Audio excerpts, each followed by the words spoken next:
తెలంగాణలో ఒక సంఘటన అయితే మనం అందరం చూసుంటాం. మార్వాడి గో బ్యాక్ అనే పెద్ద ఉద్యమం అయితే నడిచింది. అంటే ఇక్కడ ఉన్నటువంటి మార్వాడీలు ఎవరైతే ఉంటారో వాళ్ళని వెళ్ళగొట్టాలి, ఇక్కడ ఉన్నటువంటి వ్యాపారులకు పెద్ద ఎత్తున నష్టం కలుగుతుందని చెప్పేసి కూడా అంటారు. సో మీకు సామాజికంగా మీకు అవగాహన ఉంటుంది, సో వాటన్నిటిని చూస్తారు కాబట్టి సో ఎట్లా చూస్తారు దాన్ని? ఎందుకు మార్వాడి గో బ్యాక్ అనే ఉద్యమం వచ్చింది ఈ మధ్య? గో బ్యాక్ మార్వాడి ఇందిరా మీ దోపిడి, గో బ్యాక్ మార్వాడి ఇందిరా మీ దోపిడి, మా దక్షిణాది ప్రజలపై, మా దక్షిణాది ప్రజలపై, మా తెలంగాణ ప్రజలపై, మా తెలంగాణ ప్రజలపై మీ ఉత్తరాది దాడి ఏంది?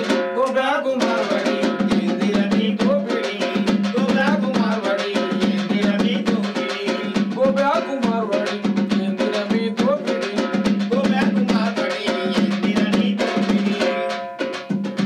మా బట్టల షాపులన్నీ బుట్టల వేసుకుంటూ, బుట్టల వేసుకుంటూ, బుట్టల వేసుకుంటూ, మా కిరాణా షాపులన్నీ కబ్జా చేసుకున్నారు, కబ్జా చేసుకున్నారు, కబ్జా చేసుకున్నారు. మా చాయి బండ్లన్నీ మీ అధీనంలో ఉంచుకుండ్రు, అధీనంలో ఉంచుకుండ్రు, అధీనంలో ఉంచుకుండ్రు. కింది నుండి మీది దాకా, మీది నుండి కింది దాకా, కింది నుండి మీది దాకా, మీది నుండి కింది దాకా బంగారం షాపులన్నీ మీరే పెట్టుకుండ్రు, బంగారం షాపులన్నీ మీరే పెట్టుకుండ్రు. కింది నుండి మీది దాకా, మీది నుండి కింది దాకా, కింది నుండి మీది దాకా, మీది నుండి కింది దాకా అన్ని వ్యవస్థలో తిష్ట వేసి కూర్చుండ్రు. గో బ్యాక్ మార్వాడి ఇందిరా మీ దోపిడి, గో బ్యాక్ మార్వాడి ఇందిరా మీ దోపిడి. గో బ్యాక్ మార్వాడి అని ఎందుకు అంటున్నాం అంటే దోపిడీ చేస్తారు కాబట్టి అంటున్నాం. గో బ్యాక్ ఆంధ్ర ఎందుకన్నా దోసుకుంటారు కాబట్టి అన్నాం. మార్వాడి ఎక్కడి నుంచి వచ్చారు? గుజరాత్ నుంచి వచ్చారు, రాజస్థాన్ నుంచి వచ్చారు. ఎక్కడది? ఉత్తర భారతదేశం, అది దక్షిణ మన దేశమే కదా, మన దేశమే. తెలంగాణ ఆంధ్రప్రదేశ్ మన దేశం కదా, మన కదా. మరి వాళ్ళనే మనం సహించలేదు, వాళ్ళ సహిస్తాం అంటే చట్టం ప్రకారం చూసుకుంటే ఎవరు ఎక్కడైనా వ్యాపారాలు చేసుకోవచ్చు.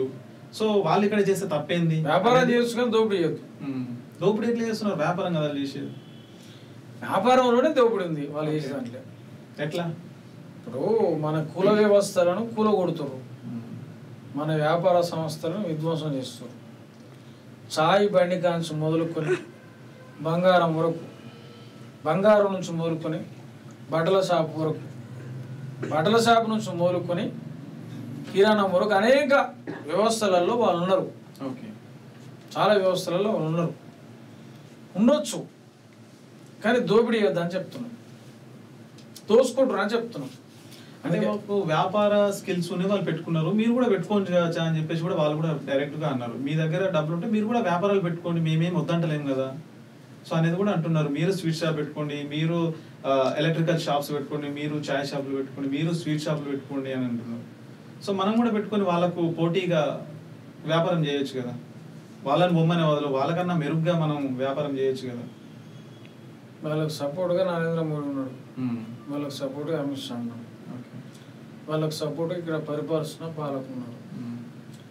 వాళ్ళు వాళ్ళకి చందానిస్తారు, అర్థమైంది. కాబట్టి మేము పేదోళ్ళం.